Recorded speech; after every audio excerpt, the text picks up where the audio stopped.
Hello and welcome to episode 5.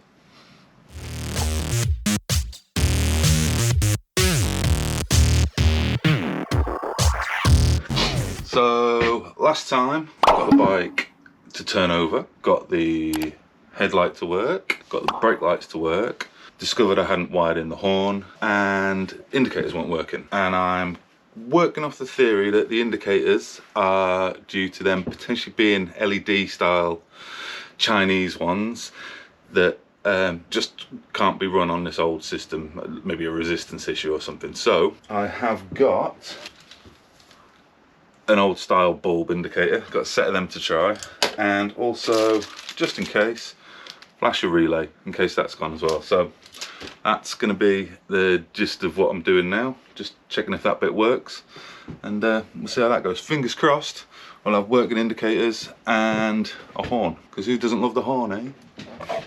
Right, step one, I'm just going to wire these in roughly and check to see if they actually work. We take that out. Oh, that's a loose fit. And that out. That's super loose. Okay, well hopefully we can get a connection with these. They're quite loose, but it should be good enough just to check. Right. Right there. And 2 negatives. And there. Oh, they are so loose. So loose. I'll just wedge them in for the time being. Sort the connectors out on them later. Okay, that should be enough of a connection for the rears. Now move on to the front. I think I've identified the wires that I need for the front indicators. So plug these in here. Again, not great connections, but they'll do for the time being, just to test it. Alright, so this one.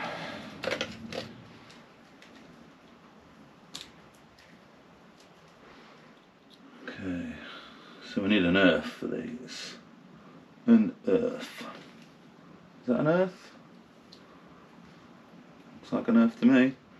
Pop that in there. Pop that in there. Or on there. There we go. Turn it on. Okay, indicators. No. No. They're still doing that strange single flash. Okay. Now we'll try the flasher relay. Next thing I'm going to try is a new, different OG flasher unit. So we'll pop this in and see what it does.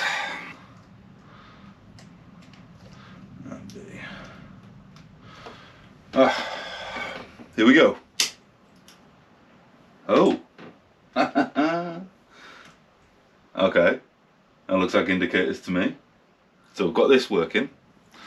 What I'm going to quickly do is put it back to the original mini LED lights, which look better in my opinion, and see if it was just a flasher unit all along. And yeah, if not, we'll fit these rather chunky, not so good looking lights. But fingers crossed, the original LEDs will work, so that's next. I'll plug all that back in again and try that. Okay, so I wired back in the LED, the new ones, and tried the indicator, and all of them flashed at the same time, regardless of which way I selected, all of them flashed. I had a little Google on it, and as I kind of suspected, it is I don't know, like it's a voltage issue basically. From what I've read, there's some kind of feedback voltage that is causing all of them to power all at the same time, and there is a fix for it, which is a series of diodes just to sort of one-way the power so it can't come back and cause the other flash. But with this bike being a bike that I'm learning on and my electronic skills not being up to par, I will be simply switching to the uglier big bulb LEDs that we know do work. Maybe if I feel a bit fancy in the future, I might get one of these diodes and make up the little jumper harness just to sort that out. But yeah, for the short term, I think we're just going to go for big ugly indicators. Because I want to get the bike running. It's not a show bike, it's a fun project. whilst I'm kind of getting around to learning to ride. It'll be big ugly ones, but the flasher relay did need changing, so we've got that right anyway. So leave the new flasher relay on, whack the larger indicators on, and that should hopefully be a bike that then has working indicators. So fast forward a little bit, I've fitted the rather ugly indicators on both the front and the rear. I've wired them up, so let's have a little look. Right indicator. Oh yes. Left indicator. Oh, look at that. Fantastic. Right. So, I've now got indicators. Yeah, everything works there. Next job, get the horn. I've had a quick little mess around, discovered what this black wire here was for, and now we're at this point. That'll be a horn. Right, I'm at the point now with the bike where the wiring harness is all tidied up.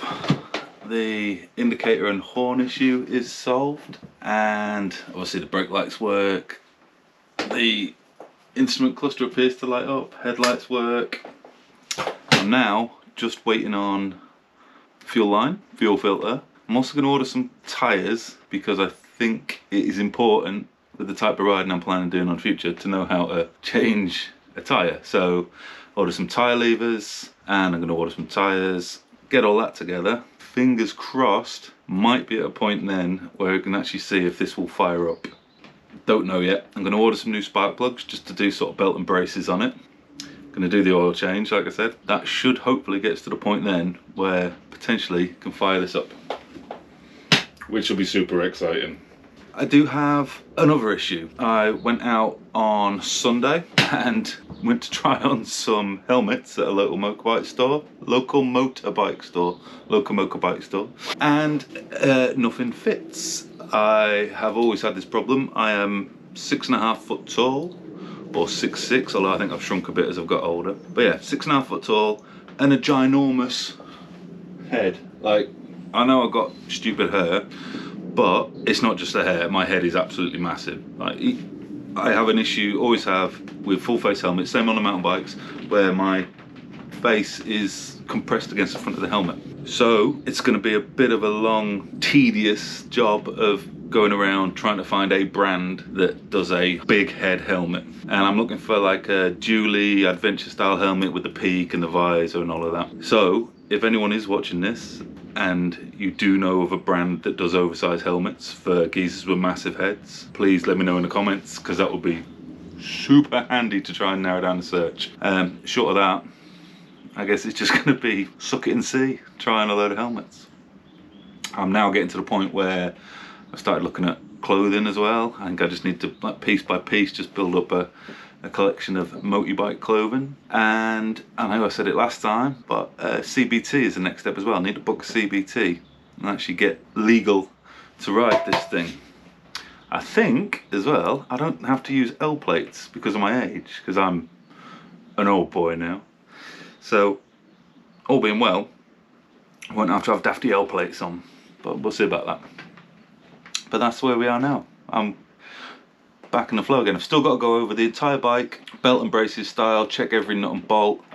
Once I've figured out how to fit tyres, I've then got to do fit in the rear wheel, fit a chain, look up how to do chain tensioning, what sort of tension you need in there, and then check the brakes, do all that. Still plenty to do, but it looks like a bike, and it's almost at the point where it works like a bike. So again, fingers crossed, not too far off.